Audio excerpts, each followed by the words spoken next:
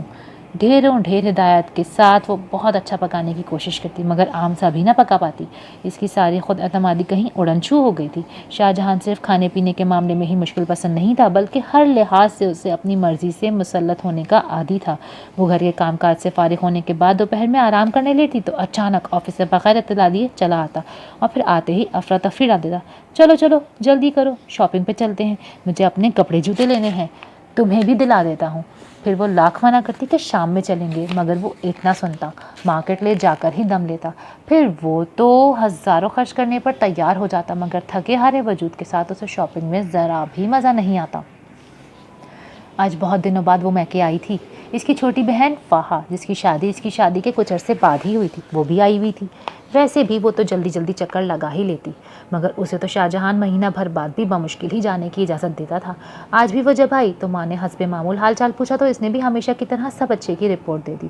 اسے وہ لڑکیاں اچھی نہیں لگتی تھیں جو شادی کے بعد بھی اپنے ذاتی مسائل کے سلسلے میں ماں باپ کو پریشان رکھتی تھیں۔ ویسے بھی اس کی ماں مطمئن ہی تھی، کیونکہ ان کے خیال میں اتنی مختصر سی فیملی میں اسے بھلا کیا مشکل ہو سکتی ہے۔ ہاں البتہ فاحہ کے بارے میں وہ کچھ فکر مند ضرور تھیں، کیونکہ اس کی شادی ایک بھرے پورے خاندان میں ہوئی تھی۔ 2 جٹھانیاں، 2 بن بہائی نندیں اور 1 دیور ان کے نزدیک فاحہ کے لیے اس سے زیادہ مشکلات تھیں۔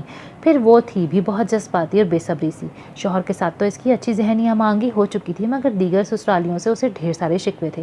کھانے کے بعد دونوں بہنیں فارغ ہوئیں تو اس کے حال چال پوچھنے پر فاحہ بیگم نے تو فوراً اپنے سر پر دھری شکوے شکایتوں کی گٹھری اتاری اور بہن کے سامنے اپنا بوجھ ہلکا کرنے لگی۔ ہائے اللہ، آپی کیا بتاؤں، جٹھانیوں کے بچے کس قدر بدتمیز ہیں۔ پرسوں میرے صوفے پر اسکاچ سے بھرا جگ ڈیل دیا۔ تمہیں تو پتا ہے مجھے میرا صوفہ کتنا پسند ہے، ابا جان سے ضد کر کے اتنا مہنگا لیا تھا۔ تم سرف اور سرکہ ملا کر اسپنج پھیر دیتی اور آئندہ کے لیے کور چڑھا دو، اس نے مشورہ دیا۔ اچھا آپی، ایک دن ساسو ماں نے کہا بڑی بھابھی زردہ بنا رہی ہیں، تم بھی مدد کروا دو۔ آپ کو پتا ہے مجھے زردہ بنانا نہیں آتا۔ میں نے پوچھ لیا کہ پیاز کتنی کاٹوں فرائی کرنے کے لیے، تو ساس سمیت سبھی نے اتنا ریکارڈ لگایا کہ تمہیں اتنا بھی نہیں پتا کہ زردے میں پیاز نہیں ڈلتا۔ سسر صاحب کو بھی ہنستے ہنستے مصنوعی بتی سے ہی باہر آ گئی۔ اوہ فاحہ، غلطی تمہاری ہے نا، تم پہلے مجھ سے یا امی سے زردہ بنانے کی ترکیب پوچھ لیتی یا پھر گوگل پر دیکھ لیتی تو تمہیں سبکی کا سامنا نہ کرنا پڑتا۔ ایک اور دن کی رودات سنیں، آلو مٹر بننے تھے۔ آپ کو پتا ہے کہ مجھے آلو مٹر کا سالن اچھا ہی نہیں لگتا، زہیب بھی جانتے تھے۔ وہ رات کو میرے لیے برگر لے آئے۔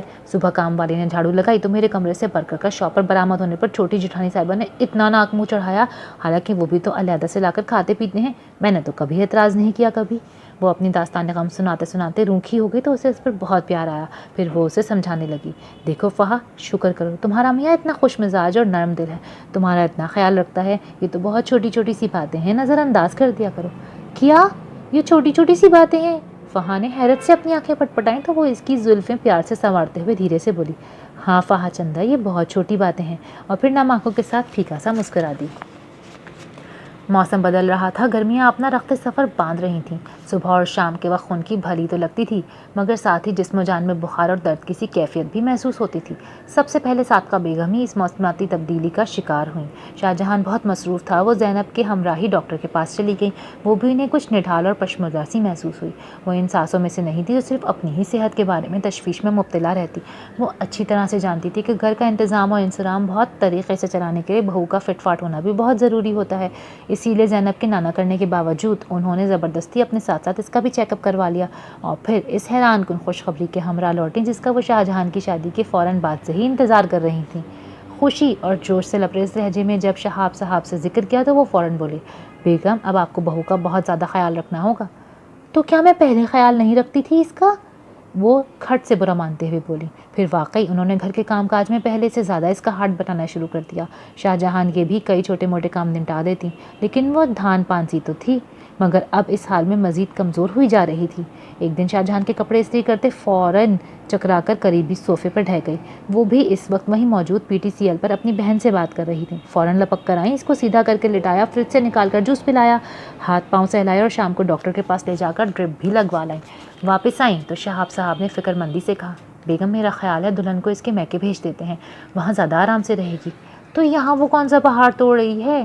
اب تو کئی دن سے صبح کو ناشتے میں انڈے اور ڈبل روٹی چل رہی ہے، دوپہر کی روٹیاں کام والی ڈال جاتی ہے، اور اب تو ہنڈیا بھی اکثر میں ہی چڑھا دیتی ہوں۔ وہ بھی الجھ گئیں۔ وہ تو ٹھیک ہے بیگم، مگر یہ اپنا شاہ جہان جو گھڑی گھڑی ہر کام کے لیے اسے ہی آواز دیتا ہے۔ پھر انہوں نے ٹھنڈے دل سے سوچا تو میاں کی بات ٹھیک لگی۔ حالانکہ ابھی کافی وقت پڑا تھا، مگر انہوں نے کمال فیاضی کا مظاہرہ کرتے بہو کو میکے بھجوا دیا اور کسی نہ کسی طرح شاہ جہان کو بھی سمجھا بجھا کر خاموش کروا دیا۔ اب گھر کی بار کی تمام تر ذمہ داری ان پر آ پڑی تھی۔ اس عمر میں اکیلے ہانڈی چولہا ان کے بس کی بات نہ تھی، مگر کیا کرتی، مجبوری تھی۔ اب اس کام کے لیے تو کسی کام والی کو بھی نہیں رکھا جا سکتا تھا۔ لاڈلے سپوت کو تو صرف انہی کا بنا ہی پسند آتا تھا۔ وہ تو بیوی کے ہاتھ سے بنے کھانے میں بھی 100 نقص نکالتا تھا، چہ جائی کے کسی ماسی کے ہاتھ کا بنا کھاتا۔ انہوں نے اپنی سہولت اور اوپری کاموں کے لیے ایک اور ماسی رکھ لی، یوں جیسے تیسے گھر کا نظام چل ہی رہا تھا۔ ایک دن وہ باورچی خانے میں تھیں، وہ ساتھ میں دیکھا کہ ایک آدمی وہ شاپر لیے چلا آیا۔ اماں، کل میرے نئے آفس کا افتتاح ہے، یہ میں درزی سے سوٹ لایا ہوں، سغرا سے کلفٹ اگوا کر اچھی طرح سے استری کروا دینا۔ اچھا بیٹا، میرے کمرے میں استری ٹیبل پر رکھ دو، وہ مصروف سے انداز میں بولی۔ پھر اگلے دن جب سغرا کے سر پر کھڑی صحن دھلوا رہی تھی تو وہ آندھی طوفان کی طرح آگ بگولا بنا چلا آیا۔ اماں، آپ نے میرے کپڑے استری نہیں کروائے؟ ہاتھ میں وہی شاپر تھام رکھا تھا۔ ہائے اللہ، میں تو بھول ہی گئی، وہ اپنے سر پر ہاتھ مار کر بولی۔ بیٹا تم کوئی دوسرا نکال دو، سغرا استری کر دیتی ہے۔ اماں، آپ نے اتنی کام والیاں رکھی ہوئی ہیں، پھر بھی کوئی کام وقت پر اور ڈھنگ سے نہیں ہوتا۔ وہ بالکل ہی آپے سے باہر ہو گیا اور پاس پڑے اسٹول کو ٹھوکر مارتا ہوا پیر پٹکتا باہر نکل گیا۔ کام والی کے سامنے بیٹی کی زبان درازی اور بدتمیزی پر انہیں بہت سبکی محسوس ہوئی۔ پھر ان کا کسی کام میں بھی دل نہیں لگا۔ بڑے بھاری دل کے ساتھ انہوں نے ہانڈی روٹی کی اور سرے شام ہی منہ پر چادر ڈال کر لیٹ گئیں۔ انہیں شدید رنج تھا، وہ تو اس کی بیوی کو آرام دینے کے لیے اس عمر میں خوار ہو رہی تھیں، مگر وہ بجائے شکر گزار ہونے کے اکڑ رہا تھا۔ شہاب صاحب آئے تو بیگم صاحبہ کو یوں بے وقت لیٹا دیکھ کر پریشان ہو گئے۔ خیریت ہے بیگم؟ طبیعت تو ناساز نہیں؟ انہوں نے چادر کا کونا ہٹا کر پوچھا۔ ان کی متورم آنکھیں اور رویا رویا سا چہرہ دیکھ کر مزید پریشان ہو گئے اور وہیں پلنگ کے کنارے پر ٹک گئے۔ وہ بھی بھری بیٹھی تھی، میاں کے ذرا سا پوچھنے پر پھٹ پڑی اور ساری داستان غم ان کے گوشے گسار کر دی۔ پھر اختتام جملے پر کیا، یہ شاہ جہان کس قدر بدتمیز ہو گیا ہے، پہلے تو ایسا نہیں تھا۔ ان کے آخری جملے پر شہاب صاحب طنزیہ مسکرائے، پھر چشمہ اتار کر اپنی آنکھیں رومال سے صاف کرتے ہوئے بولے، بیگم صاحبہ یہ آپ کی بھول ہے کہ وہ اب ایسا ہو گیا ہے، وہ تو شروع سے ہی اتنا ہی اکڑ اور بدمزاج سا ہے، کبھی آپ کو احساس ہی نہیں ہوا؟ پہلے وہ بہنوں کے ساتھ بھی ایسے ہی بدتمیزی کرتا تھا، آپ نظر انداز کر دیتی تھی، پھر بیوی آئی تو وہ بھی مشق ستم بن گئی، مگر آپ اس کے رویے کو نارمل ہی خیال کرتی رہی اور کبھی اصلاح کی کوشش ہی نہیں کی آپ نے۔ میں کب ان میاں بیوی کے معاملے میں بولتی تھی؟ اگر وہ بیوی پر چیختا تھا تو کب اس کے حوصلہ افزائی کرتی تھی؟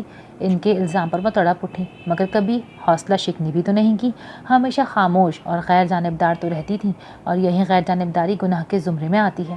بیٹوں کی تربیت کرتے ہوئے تم ماؤں کی اکثریت یہی غلطی کرتی ہے، تم بیٹوں کو ہر کام سکھاتی ہو، اچھا کھانا پینا، صاف ستھرا لباس زیب تن کرنا، پڑھ لکھ کر کچھ بن جانا وغیرہ، مگر کبھی کسی دوسری عورت کی عزت کرنا نہیں سکھاتی، کیونکہ تم اس کی ضرورت محسوس ہی نہیں کرتی۔ بحیثیت ماں تم کو تو یہ چیز ویسے ہی مل رہی ہوتی ہے، اسی لیے کسی دوسری عورت کے لیے تم شاذ و نادر ہی اس کی ضرورت محسوس کرتی ہو۔ اس طرح آہستہ آہستہ ان کے رویے میں اکھڑ پن واضح ہوتا جاتا ہے۔ شاہ جہان کو بھی اپنے غصے کے نکاس کے لیے آج آس پاس کوئی ہدف نظر نہیں آیا، تو اس نے تمام تر لحاظ اور مروت کو سمیٹ کر ایک طرف ڈالا اور تم پر ہی برس پڑا۔ اس کا نامناسب رویہ تمہیں اتنی تکلیف دے رہا ہے، زینب کا سوچو، وہ تو جب سے آئی ہے اس سے بھی زیادہ سخت مزاجی جھیل رہی ہے۔ انہوں نے اپنی طرف سے بیگم کو آئینہ دکھایا۔ میاں کی کڑوی کسیلی باتیں پہلے تو انہیں بہت ناگوار گزری، پھر جب تنہائی میں بیٹھ کر ٹھنڈے دل و دماغ سے سوچا تو سب کچھ درست لگا۔ پھر اس کے ساتھ ہی ایک اور نکتہ ان کے ذہن میں آیا، وہ بچپن میں ان سے بہت نظر انداز ہوا تھا، پھر موقع ملنے پر ازالے کے طور پر لاڈ پیار کی حد کر دی، یوں اس کی شخصیت میں توازن نہ رہا، اب تو شاید آنے والا وقت ہی اس کا بگاڑ کو سدھار سکے۔ انہوں نے ٹھنڈی آہ بھری اور صدقے دل سے دعا کی، پھر جمعۃ المبارک کی بابرکت صبح کو زینب نے 2 جڑواں بچوں کو جنم دیا۔ شہاب صاحب اور صادقہ بیگم کی تو خوشی کا کوئی ٹھکانہ ہی نہیں تھا۔ ان کے اور زینب کے خاندان میں دور دور تک بھی کبھی جڑواں بچوں کی پیدائش کا واقعہ نہیں ہوا تھا۔ دونوں خاندانوں کی خوشی اور مسرت دیدنی تھی۔ آج تو شاہ جہان بھی سرشار سا کمرے کے اندر مسلسل ننھے بچوں کی ویڈیو بنا بنا کر اس کی پھوپھیوں اور اپنے دوستوں کو بھیج رہا تھا، جبکہ صادقہ بیگم اس سے منع کر رہی تھی کہ اتنے چھوٹے بچوں کے لیے کیمرے کی شعاعیں نہ صرف ضرر رساں ہو سکتی ہیں بلکہ نظر لگ جانے کا خدشہ بھی ہو سکتا ہے۔ ہسپتال میں چند روز قیام کے بعد زینب بچوں کے ہمراہ دوبارہ اپنے والدین کے گھر چلی گئی۔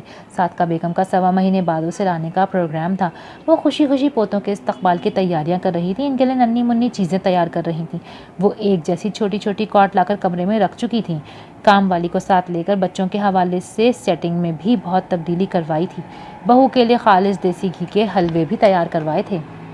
اتنی خوشی شاید صادقہ بیگم کو راس نہ آئی۔ ایک رات جب وہ سوئیں تو صبح اپنے مخصوص وقت پر نہ اٹھ سکیں۔ شہاب صاحب نے ان کا بازو ہلایا، سرد برف سا لمس کسی انہونے کی خبر دے رہا تھا۔ شاہ جہان ڈاکٹر کو بلا لایا۔ اس نے آتے ہی بدترین خدشے کی تصدیق کر دی۔ رات کے کسی پہر خاموش ہارٹ اٹیک جان لیوا ثابت ہوا۔ ہنستے بستے گھر میں صف ماتم مچ گئی۔ روتی پیٹتی چیختی تینوں بیٹیاں پہنچیں۔ زینب بھی حواس باختہ سی دونوں بچوں کے ساتھ اپنے گھروں والوں کے ہمراہ چلی آئی۔ یہ ٹھیک ہے کہ ان کے درمیان ان کے ساس بہو والی روایتی اختلافات تو تھے، مگر اس نے یہ تو کبھی نہیں چاہا تھا۔ اسے یاد تھا کہ ابھی کچھ دن پہلے تک تو بچوں کی پیدائش پر خوشی سے نہال وہ اس کی بلائیں لیتے نہیں تھکتی تھی، اور ابھی وہ اچانک منو مٹی تلے جا سوئیں۔ شاہ جہان پر خود سخت طاری تھا۔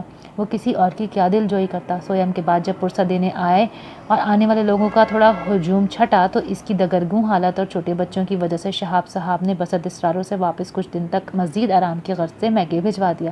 وہ جانا تو نہیں چاہتی تھی، مگر اس کی تینوں نندوں نے سمجھایا کہ ابھی اسے مزید آرام کی ضرورت ہے۔ پھر کچھ دن بعد اس کی دونوں نندیں بھی اپنے اپنے گھر چلی گئیں، مگر فرحین بدستور رہی۔ آخر گھر میں بھی تو کسی کو ہونا تھا گھر سنبھالنے کے لیے۔ اسے باپ اور بھائی کا بھی خیال تھا، اسی لیے اس نے جیسے تیسے بن پڑا مہینہ بھر گزار دیا۔ پھر شہاب صاحب نے بھی خود ہی اسے گھر جانے کا کہہ دیا، کیونکہ اس کے بچے ڈسٹرب ہو رہے تھے۔ کبھی وہ یہاں ہوتے اور کبھی اپنے گھر۔ میاں کو بھی کھانا کھانے ادھر ہی آنا پڑتا۔ پھر ایک شام شاہ جہان جا کر اسے اور بچوں کو لے آیا۔ وہ اندر ہی اندر بہت ڈری ہوئی تھی کہ اب تو چھوٹے چھوٹے بچے کا بھی ساتھ ہے، گھر بار کیسے اکیلی سنبھال پائے گی۔ اوپر سے گھڑی میں تولا گھڑی میں ماشا جیسا مزاج رکھنے والا شوہر۔ ماں کے صدمے سے تو ابھی تک الجھا الجھا سا لگ رہا تھا۔ میکے میں تو ماں بہنوں نے اسے ابھی تک کھل کر پانی بھی نہیں پینے دیا تھا۔ بچے بھی زیادہ تر وہی سنبھال لیتی تھیں۔ بہرحال جو بھی تھا، اب سر پر پڑی تھی تو اسے کیے بنا گزارا بھی نہیں تھا۔ کچھ دن لگے اسے روٹین سیٹ کرنے میں اور وہ کمر کس کر میدان جنگ میں اتر آئی۔ علی الصبح اٹھتی، شاہ جہان کے کپڑے جوتے وغیرہ دیکھتی، پھر ٹیبل پر اس کی تمام ضروری چیزیں گھڑی موبائل گاڑی کی چابیاں وغیرہ ڈھونڈ کر رکھتی اور ناشتہ بنانے کھڑی ہو جاتی۔ اس دوران اگر بچے اٹھ جاتے تو اس کا ایک پاؤں کچن اور دوسرا کمرے میں ہوتا۔ اتنی افراتفری میں دوپہر اور رات کا کھانا تیار کرتی۔ ساری رات کبھی ایک بچہ اٹھتا کبھی دوسرا۔ وہ کمرے کی لائٹ جلائے رکھتی۔ بچوں کی چوچو سے تنگ آ کر شاہ جہان نے ساتھ والے کمرے میں اپنا بستر لگا لیا تھا۔ وہ پوری کوشش کرتی کہ کوئی کمی بیشی نہ رہ جائے، مگر اس کی تمام تر پھرتیوں کے باوجود بھی کھانا لیٹ پکتا اور کبھی سالن جلتے جلتے بچ جاتا۔ خلاف معمول شاہ جہان اسے کچھ نہ کہتا اور چپ چاپ کھا لیتا۔ اسے کوئی خوش فہمی نہیں تھی۔ وہ اچھی طرح سے جانتی تھی کہ یہ طوفان سے پہلے کی خاموشی اور ایک دن وہ آتش فشاں پھٹ ہی جائے گا۔ اسی دن کا سوچ کر وہ دہل جاتی تھی، پھر آخرکار وہ دن بھی آ پہنچا۔ شام کو اس نے شاہ جہان کے لیے جوس بنایا۔ تھوڑا سا بچ گیا، ضائع جانے کے خیال سے اس نے وہ پی لیا، جس سے اس کا حساس گلا خراب ہو گیا۔ رات کو جب وہ بچوں کو فیڈ کروانے اٹھی تو ہلکی ہلکی سی کھانسی بھی آنے لگی۔ اس ڈر سے کہ کہیں بچوں کو جراثیم نہ لگ جائیں، اس نے کھانسی کا سیرپ پی لیا۔ صبح جب مقررہ وقت پر الارم بجا تو غنودگی کی وجہ سے وہ سنائی ہی نہیں دیا۔ اس کی آنکھ تو دونوں بچوں کے رونے سے کھل گئی۔ اس نے انہیں دودھ پلایا، پھر کھڑکیوں سے پردے ہٹائے تو سورج کی کرنیں چھن چھن کر اندر آنے لگیں۔ اف، بہت دیر ہو گئی۔ اس کا دل دھک سے رہ گیا۔ جلدی سے ساتھ والے کمرے میں جھانکا، شاہ جہان کا بستر خالی پڑا تھا۔ شاید وہ ناشتے کے بغیر ہی آفس چلا گیا تھا۔ اسے بہت ملال ہوا۔ پھر اس نے اپنا موبائل اٹھایا تو دن اور تاریخ پر نظر پڑی۔ وہ چونک گئی۔ آج تو آفس کی چھٹی تھی، پھر شاہ جہان کہاں چلے گئے؟ اسی شش و پنج میں اس نے واش روم میں جا کر منہ ہاتھ دھویا، سوئے ہوئے بچوں پر ایک نظر ڈالی اور کچن کا رخ کیا۔ وہاں سے کھٹر پٹر کی آوازیں آ رہی تھیں۔ غالباً شہاب صاحب اس سے مایوس ہو کر خود ہی اپنا ناشتہ بنا رہے تھے۔ وہ خود کو کوستی تیز قدموں سے دروازے تک پہنچی تو اندر کا منظر حیرت سے بت بن گئی دیکھ کر۔ سلیب پر جگہ جگہ سوکھا آٹا بکھرا ہوا تھا، چکنائی کے دھبے بھی نظر آ رہے تھے۔ چولہے پر پتیلی میں کچھ ابل رہا تھا۔ سنک کے پاس ٹوٹی کھولے کوئی کھڑا تھا۔ اس کی آہٹ پر دروازے کی جانب پشت کر کے کھڑے شخص نے پلٹ کر دیکھا تو اس کا سکتہ ٹوٹ گیا۔ شاہ جہان آپ یہاں؟ پھنسی پھنسی آواز میں ٹوٹے پھوٹے الفاظ اس کے منہ سے نکلے۔ اس کے ہاتھ میں فرائنگ پین تھا اور وہ 2 قدم مزید آگے آیا۔ اس کی جان ہوا ہو گئی۔ اب وہ یقیناً فرائنگ پین اس کے سر پہ مارنے والا تھا، مگر اس نے وہ فرائنگ پین سلیب پر رکھ دیا اور پاس لٹکتے تولیے سے ہاتھ پوچھتے ہوئے بولا، سوری یار، بہت بھوک لگ رہی تھی، ڈبل روٹی کھانے کا بھی بالکل دل نہیں تھا، میں نے خود الٹا سیدھا پراٹھا بنا کر کھا لیا ہے، انڈے ابل رہے ہیں، اب تم چائے بنا لو، ابا جان کو ناشتہ بھیجوا دو اور ساتھ ہی خود بھی کر لو، مجھے ذرا گاڑی کی مرمت کروانے جانا ہے۔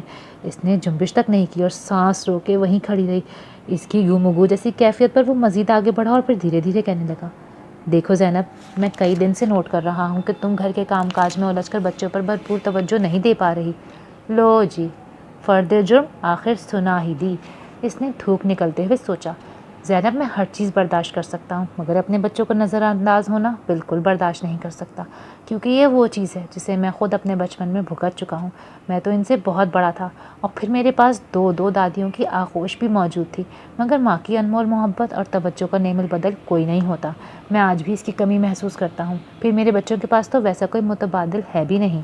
اس کی سمجھ میں ہی نہیں آ رہا تھا کہ وہ جواب میں کیا کہے، وہ بھی اس کے رد عمل کا انتظار کیے بغیر بولتا رہا، زینب، مجھے اب اماں بہت یاد آتی ہیں۔ اس کی آواز بھر آ گئی اور آنکھوں میں نمی سی چمکی۔ ایک دن تمہاری غیر موجودگی میں نے ان کے ساتھ بہت بدتمیزی کی تھی، اس وقت تو مجھے بالکل احساس نہیں ہوا، مگر اب جب میں یاد کرتا ہوں تو اپنے آپ سے بھی شرمندگی ہوتی ہے۔ وہ رومال سے آنکھیں صاف کرنے لگا۔ کاش میں ان سے معافی مانگ لیتا۔ اب میں چاہتا ہوں کہ میرے بچے بہت محبت کرنے والے نرم خو انسان بنے، اسی لیے میں نے ایک فیصلہ کیا ہے۔ ہیں؟ کیسا فیصلہ؟ اس کا دل زور سے دھڑکا، کہیں ایک اور امی لانے کا تو نہیں؟ ایک خیال اس کے ذہن میں آیا، مگر وہ اپنی روح میں بولتا رہا، ہمارے دفتر میں چائے وغیرہ بنانے کے لیے ایک لڑکا ملازم ہے، اس کی بڑی بہن بیوہ ہے، نہایت شریف النفس، مگر ضرورت مند لوگ ہیں۔ میرا خیال ہے جب تک بچے بڑے نہیں ہو جاتے، کھانا بنانے کے لیے اسے اپنے یہاں رکھ لیتے ہیں، تمہیں بہت سہولت ہو جائے گی، بچوں کی بہت اچھے سے دیکھ بھال کر سکو گی، ٹھیک ہے نا؟ وہ پوچھ رہا تھا۔ اس نے بغیر سوچے سمجھے جھٹ اس بات میں سر ہلا دیا اور پھر نروس سی ہو کر سلیب کی طرف دیکھنے لگی۔ وہ سمجھا کہ وہ سامنے موجود پھیلاوے سے پریشان ہے، اسی لیے اس کی نظروں کے تعاقب میں دیکھتے ہوئے کان کھجا کر بولا، ویری سوری، کبھی کام نہیں کیا نا، اسی لیے چیزیں کبھی زیادہ ادھر ادھر ہو گئی ہیں، ابھی کام والی آتی ہے تو اس سے صفائی کروا لینا۔ پھر اس کا کندھا تھپتا پاتے ہوئے ایک سائڈ سے نکلتا چلا گیا۔ اس کے جانے کے بعد اس نے غائب دماغی سے چائے بنائی، ٹرے میں ناشتے کا سامان رکھا اور شہاب صاحب کو دے کر آئی۔ پھر اس نے مگ میں اپنے لیے چائے انڈیلی اور اپنے کمرے میں چلی گئی۔ معصوم فرشتے ہنو سو رہے تھے، ان کو دیکھ کر بے ساختہ اس کے منہ سے نکلا، واہ میرے مولا، کیا شے بنائی ہے یہ اولاد بھی۔ اس کے ابا جان کہا کرتے تھے کہ جب اللہ تعالیٰ انسان کو اولاد جیسی نعمت سے سرفراز کر دیتا ہے تو وہ پھر پہلے جیسا نہیں رہتا، سرتپا بدل جاتا ہے۔ آج اس نے اس کا عملی مظاہرہ بھی دیکھ لیا۔ وہ اکھڑ اور سرکش شخص جس کو اس کی ماں بہنیں نہ سدھار سکیں، بیوی نہ رام کر سکی، ان ننھے منھے بچوں نے چند دنوں میں ہی اتنا بڑا کارنامہ سر انجام دے دیا۔ اسے بے اختیار سوئے ہوئے ننھے منوں پر ایک بار پھر ڈھیر سارا پیار آیا۔ اس نے باری باری دونوں کی روئی کے گالوں جیسے پاؤں کو ہلکا سا گدگدایا تو وہ نیند میں یوں مسکرا دی جیسے آج وہ بھی اپنی ماں کی بے پایاں خوشی میں شریک ہوں۔ ختم شد۔ اگر آپ کو یہ ناولٹ پسند آیا ہے تو please do like, share and subscribe my channel. ملتے ہیں اگلی ویڈیو میں، تب تک کے لیے اللہ حافظ۔